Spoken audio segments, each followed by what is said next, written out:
জনপ্রিয় অভিনেত্রী তমা মির্জা এখন যেন জীবনের এক নতুন অধ্যায়ে প্রবেশ করেছেন। 4 বছর আগে এক প্রবাসী ব্যবসায়ীর সঙ্গে তার সংসার জীবনের ইতি ঘটে।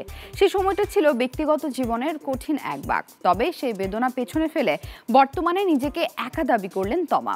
এখন কাজ নিয়ে ব্যস্ততা বেড়ে যাওয়ায় আপাতত প্রেম, ভালোবাসা, এমনকি বিয়ে বা সংসার কোনো পরিকল্পনা নেই তার।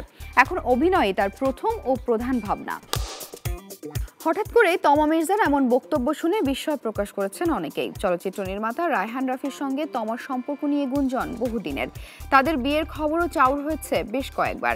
যদিও গত বছরের শেষের দিকে হঠাৎ করে শোনা যায় দূরত্ব সৃষ্টি হয়েছে রাফি ও তমার মাঝে। এ প্রসঙ্গে প্রশ্ন করা হলে তমা বলেন, পুরনো বিষয় নিয়ে এখন আর কিছু বলতে চাই না, সেটা একান্তই ব্যক্তিগত।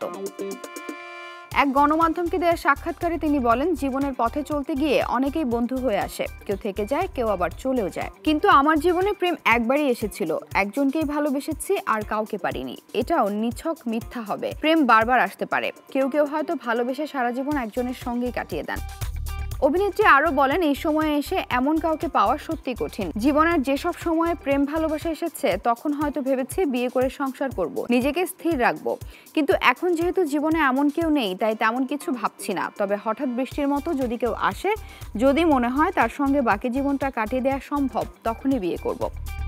সর্বশেষ ঈদে মুক্তি পাওয়া শিহাব শাহীনের দাগি সিনেমায় তমাকে দেখা গেছে। একাধিক নতুন প্রজেক্ট নিয়ে নির্মাতা ও প্রযোজকদের সঙ্গে কথা হয়েছে বলেও জানান তিনি। কোন কাজটি আগে শুরু হবে তা এখনো চূড়ান্ত না হলেও তমার বিশ্বাস দারুণ কিছুই অপেক্ষা করছে তার জন্য।